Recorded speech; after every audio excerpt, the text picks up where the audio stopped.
sendiri gitu loh. Dia tidak bisa mentransfer ilmu produk knowledge-nya kepada masyarakat sehingga tidak laku lah produk dia. Tapi dia taunya cocok untuk mereview kesalahan produk orang lain. Nah itu, coba bisa dilihat ya, kesalahan produk orang lain itu pasti yang diambil adalah produk-produk yang memang tingkat penjualannya tinggi. Dia bisa lihat tuh GMV-nya tinggi nih. Kemudian di marketplace kan bisa terlihat tuh berapa lakunya. Ada yang 100.000 pieces, ada yang 200.000 pieces. Dia akan kalikan itu Mr. Z. Kemudian dia meminta dengan budget yang dia tahu dia lakunya berapa. Nah begitulah caranya dia. Begitu. Licik ya. Iya. Licik. Setuju saya dengan Dr. Andreas kalau dalam perhitungan sisi ekonomi itu udah benar banget ya, karena dia menghitung berapa yang terjual, berapa yang dihasilkan. Namun kita kembalikan lagi Dr. Andreas, ketika dikurasi dengan undang-undang nggak segitu angkanya. Jadi banyak owner-owner ini yang udah tanda tangan itu akhirnya terkecoh dengan perhitungan ekonominya si Samira. Nah, berbeda dengan DRL. Nah, mungkin pada saat terjadi itu DRL sudah berkonsultasi dengan PH-nya. Kalau aku bener ngasih segini, menurut PH-nya undang-undang yang dia jerat, misal yang dia praduga, yaitu tadi undang-undang kesehatan, undang-undang perlindungan konsumen yang gak sebanyak itu uangnya gitu. Ya memang dia sengaja. Bener banget yang Dr. Andreas. Nah, salahnya lagi, apesnya lagi, owner-owner yang lain itu akhirnya terhipnotis, bener nggak, dengan approve dia, sehingga banyak banget, termasuk saya yang terkecoh hampir sebenarnya ya, hampir waktu itu, karena saya kan jujur waktu itu tidak main media sosial, jujur saya tidak mengikutin huru-hara ini ketika saya membuat skincare. Nah kok ini approve ya, apakah boleh gitu, terus saya pelajarin lagi. Nah terus akhirnya saya mencoba untuk berkomunikasi. Pertama saya bukan minta di approve, waktu itu memang untuk merekomendasikan lah gitu kan. Nah akhirnya keluarlah angka 350 juta. Shock lah saya, shock lah, tapi saya tidak berkomunikasi langsung sama dia, sama seseorang lah yang setiap hari bersama dia kan. Akhirnya tidak saya tindak lanjutin lagi. Nah mungkin di situ sampai akhirnya berinilah dengan saya sampai sekarang. Iya. Tapi selamat ya. Karena Anda cerdas jadi selamat kan? Iya, saya kan menganalisa. Saya hanya meminta untuk direkomendasikan aja produk saya ini kan. Awalnya seperti itu. Tapi di framing sama dia bahwa saya membawa uang 350 juta untuk di-approve. Ya kan itu udah bertolak belakang banget gitu. Iya. Itu tinggi banget ya. Itu dari brand itu ya. Apa? 350 ya? Iya. UMKM 350. Wah. Ya saya nggak mau lah, ngapain saya ngasih dia 350, mending saya beli AM ya kan, bener nggak? Iya lah. Nah itulah bentuk-bentuk pemerasannya. Tapi kan ada banyak owner yang tidak sadar, tapi ya sudah tanda tangani aja. Akhirnya tanda tangan. Padahal tanda tangan itu tadi sudah disampaikan kan. Terkait dengan kontrak itu ya nggak begitu itu. Kontrak itu ya orang yang dewasa lah ya, orang yang sudah paham hukum, kemudian beretikat baik gitu. Tapi kalau dengan tekanan tadi, awas ya jangan sampai bocor ya, itu berbahaya itu. Dan sejatinya, tadi saya ulangi lagi ya, sejatinya sudah diperingatkan itu sama Pak Ikrar Taruna Ikrar itu. Nah sekarang Pak Taruna Ikrar sudah dengar nih bahwa ada nih sebenarnya orang yang di dalam itu, Dr. Richard Lee namanya itu, sudah disebut angka 200 miliar. Saya sampai duduk tapi langsung lemes. Masa Allah. Ini kita sapa dulu, ini ada Bang Cuang. Malam Bang Cuang. Malam Mr. Ji, itu malam Eh, semua. Malam. Ya, Ada Prof Emran. Selamat malam Prof. Malam Mr. Ji, malam semuanya. Malam. Iya, mungkin ke Bang Cuang dulu. Kaget nggak? Ternyata ada kan permintaan itu 200 miliar itu diungkapkan di persidangan. Bang Cuang, silakan. oke Mr. Ji, terima kasih teman-teman semua ya. Ini jadi kasus ini kan akhirnya kan dengan gamblang ya oleh Dr. Richard disampaikan ya. Ya sebetulnya kalau saya memperhatikan ya, kalau kita kan nuduh kan tidak boleh ya dan tidak baik ya. Curiga boleh ya. Jadi review-review itu tuh gini, mereka sudah buat alur sendiri ya.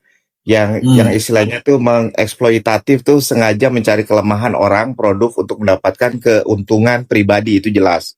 Dengan Ah. apa? Dengan memanfaatkan masyarakat lewat live TikTok. Hmm. Itu ciri-cirinya itu. Nah, terus apa? Ya, melakukan manipulatif menggunakan temuan atau ulasan yang seolah-olah dia pakarnya, seolah-olah.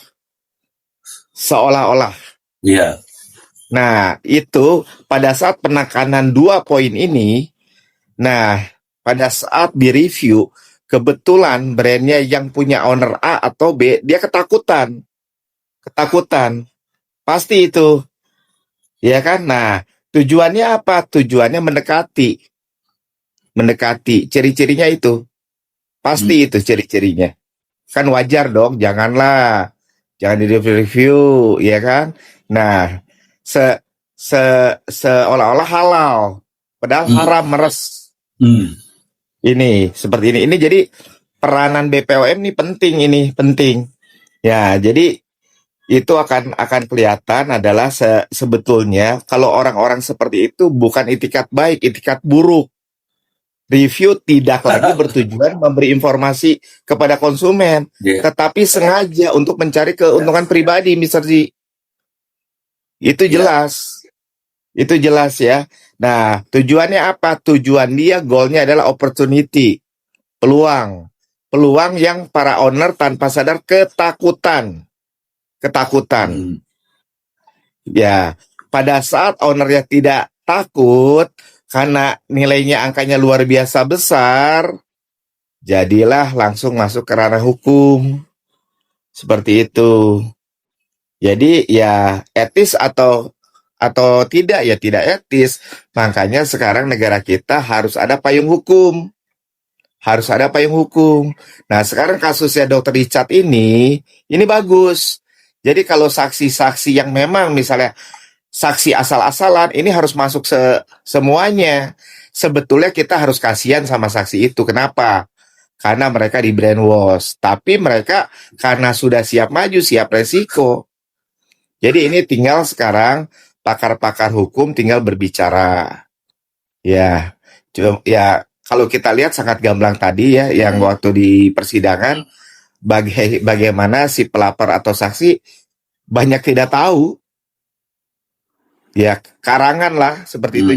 Kalau saya lihat sih ini bukan persaingan bisnis ya, tapi ini memang sudah ada kebencian, iri dengki. Kenapa? Karena sasaran targetnya tidak tercapai, jong itu Mr. Ji. Terima kasih Mr. Ji. Iya. Oke. Berarti kamu nggak tahu nih, belakangan ada permintaan 200 miliar itu. Cuan. Ya, itu Jadi, kan yang 200 miliar kan atas dasar hitungannya seperti apa. Contoh aja tadi ya, pertanyaan PH kan bagus. Ya, Anda kerugiannya hitungannya seperti apa, dari mana? Karena memang bukan sungguh-sungguh dia benar-benar rugi, dia bilang ya kerugian saya omset dari yang DRL berapa, itulah kerugian masyarakat. Itu nggak akan bisa seperti itu. iya. Tapi disuruh nyebutin masyarakatnya mana? Yang mana? Kan itu kan iya kan? Harusnya, nah payung hukum kita juga sama. Masyarakat tuh mana? Kamu jangan asal sebut. Oh, ada namanya si A, ada KTP-nya, ada foto orangnya. Hukum harus kayak begitu. Kalau nggak orang asal-asal sebut, asal-asal Iya, sebut. Ya bukan iya. apa-apa. Nanti ada orang yang bisnis sungguh-sungguh, bener kasihan. Mereka lempeng-lempeng aja. Nah, jadi ini ya PR pakar-pakar hukum lah. Apakah ini murni benar-benar korban? Kalaupun enggak ya harus diproses. Menurut saya itu Mr. Z. Enggak murni. Ini saya langsung sebut aja, enggak murni. Dari semula saya sudah mengatakan ini dipaksakan, ini rekayasa, ini kepentingannya dia. Ya ternyata benar juga kan. Di persidangan akhirnya ternyata itu. Ada permintaan 200 miliar sesuai dengan omset. Nih, parah nih, parah.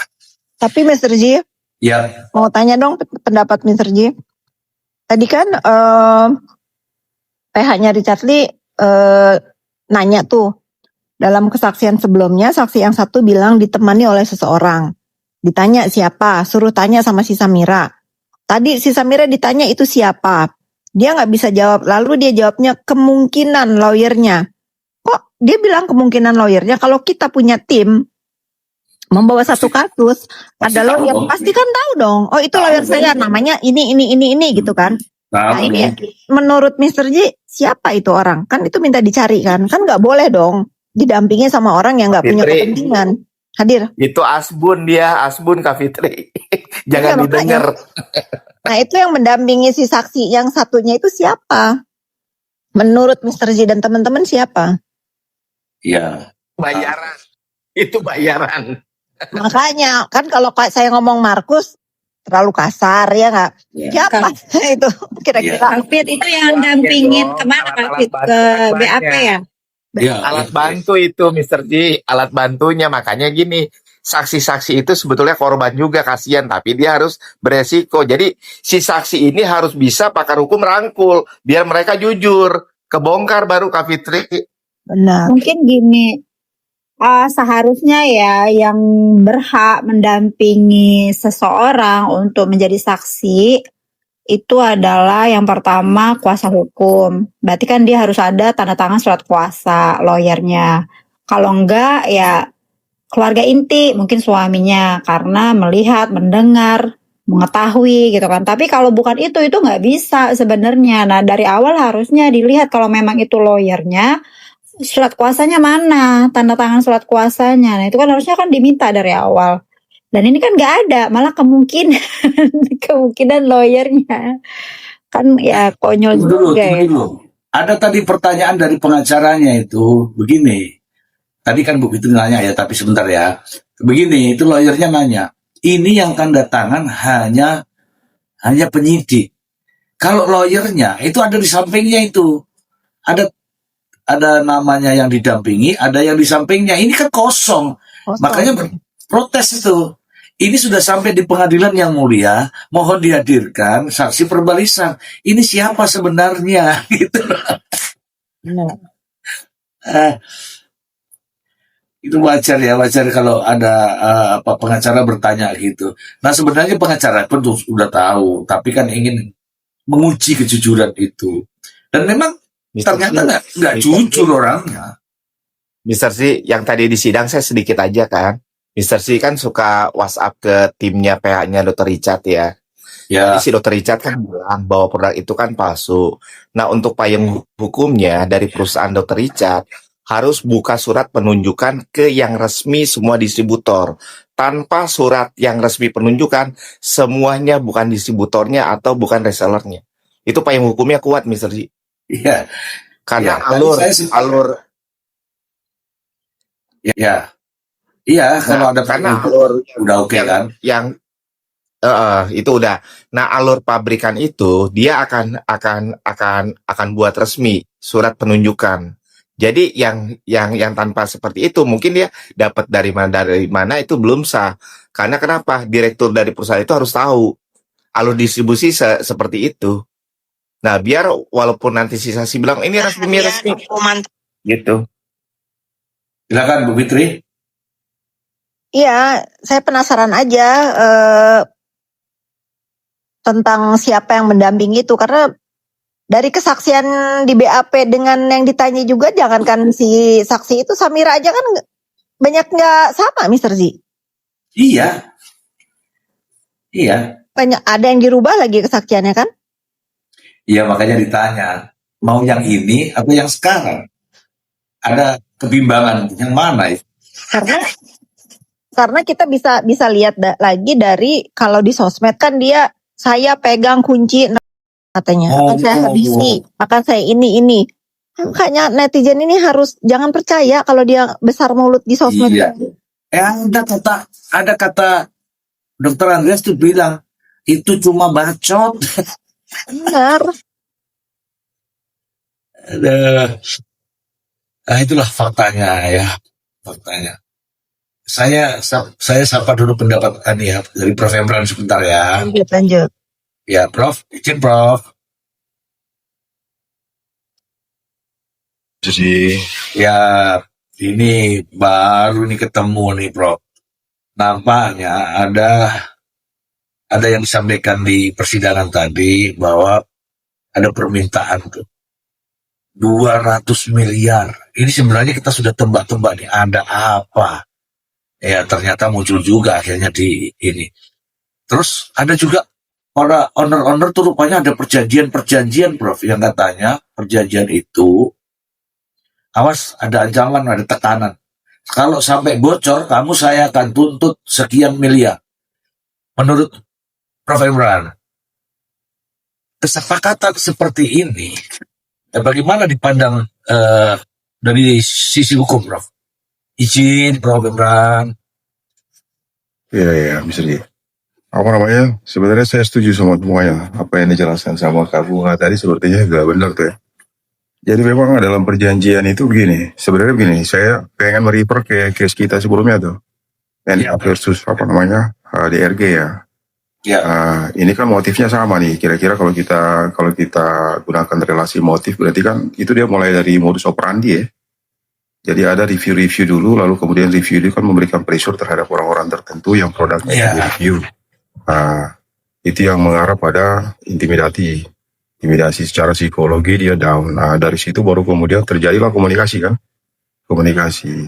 Jadi sebenarnya kita sendiri sudah punya presiden untuk itu, dan memang putusannya udah inkrah sama pemerintah. Itu pertama dulu kalau kita bicara dalam konteks modus operandi.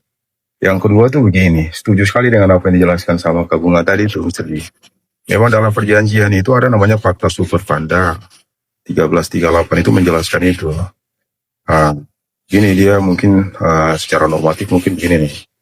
Setiap perjanjian yang dibuat secara sah, mengikat secara hukum pada mereka yang membuatnya. Jadi perjanjian itu harus dia merefer pada dua, yang sah itu mengikat. Jadi sifat mengikatnya itu yang menjadi penting. Sah itu maka dia merefer kemana? Ke 1320 tadi, syarat sah perjanjian. Ada kualifikasi 4 syarat yang ditentukan dalam 1320 KUHP Perdata itu. Tadi dijelaskan sama Kak Bunga itu saya setuju. Syarat yang terakhir itu adalah syarat halal. Sebab yang halal. Kita lihat nih, kira-kira perjanjian ini merupakan perjanjian yang sah atau tidak. Kalau dia halal berarti dia harus tunduk pada undang-undang. Maka kita akan juntokan pada 1321. Jadi ada perjanjian yang memang dibuat tidak secara sah. Katakanlah begini, ada perjanjian dibuat dalam keadaan dwelling, tekanan. Ataukah dia duang itu semacam manipulasi lah. Ataukah yang ketiga itu dalam case-nya NM itu kaitannya dengan misbruik, Mr. G. Penyalahgunaan keadaan. Jadi NM itu menyalahgunakan keadaan si korban kemarin, DRG. Dan dalam keadaan begitu, itu kemudian digunakan sebagai modus operandi untuk memberikan pressure terhadap DRG. Dan itu kan kemudian terbukti kan perbuatannya kan. Ya. Kalau kita pengen terapkan secara hitam putih ya sama juga sebenarnya. Sama juga. Jadi memang kalau kita kontekskan pada rumusan delik berarti itu masuk pada pemerasan. Cuman kemarin kan dari NM itu kan pasal 27B ya, karena dia by phone ya. Tapi kalau ini kan dia langsung tuh. Jadi mungkin dia lebih kepada tindak pidana umum sebenarnya. Itu jadi pertanyaan Mr. J, ya bisa saya jawab seperti itu, dan memang itu menjadi persoalan yang harus dilihat nih. Karena ada hal-hal yang tertentu yang harusnya kita perhatikan. Yang kedua begini Mr. J, saya memang akhir-akhir ini dari awal ya Mr. J, ketika kita Ya, ketemu dengan beliau ya Ya, di DRL itu kan sempat kita jelaskan juga kaitannya dengan 613 itu kan, ya, Undang-Undang Nomor 1 Tahun 2026 itu Mr. J. Itu kan kita coba waktu itu kita diskusikan kaitannya dengan pendekatan yang bersifat multimum remedium. Case ini sebenarnya begitu. Dalam case seperti ini nggak bisa langsung diperiksa dalam peradilan pidana. Ketika ada pelaporan atau pengaduan, maka penyidik itu sebagai mitra dari BPOM harus berkoordinasi. Pendekatannya seperti itu. Nanti dilihat, karena itu merupakan norma yang memang diperintahkan langsung kepada APH. Karena undang-undang, kita bilang undang-undang kesehatan ataupun undang-undang BPOM ini kan sebenarnya bersifat sektoral ya. Sektoral. Maka dalam pasal 613 itu menjelaskan apabila dalam satu peraturan itu di luar daripada KUHP itu mengatur juga tentang perbuatan pidana dan dialternatifkan dengan ancaman administratif, maka yang didahulukan itu adalah pendekatan administratifnya iya, sebelum diproses secara pidana. betul. Cuma entah kenapa ini dipaksakan, sementara tidak ada undang-undang mengatur itu. Iya ya, Nah, dipaksakan kan. itu Ya. jadi. Iya, Oke, saya cukupkan dulu Jadi. terima kasih Prof. Itu sudah cukup, sudah luar biasa itu Prof. Memang ada istilah yang sering kita suarakan sih. Jadi pemindanaan itu upaya terakhir. Nah, saya ke Bunga. Benar nggak Bunga? Masa tiba-tiba sudah ini langsung Benar, upaya terakhir kalau itu ya. Iya. Benar-benar.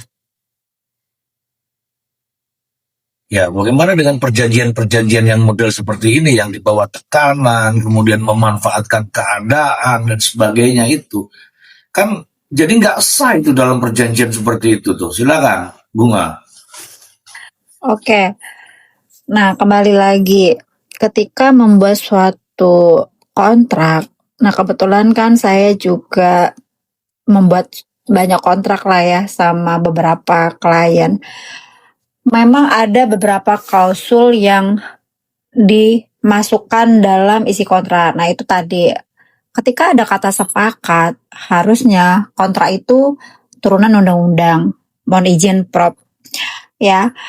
Dan namun kembali lagi, ketika ada di dalam klausul kontrak itu diselipkan, ketika ada tekanan, intimidasi, itu cacat sebenarnya.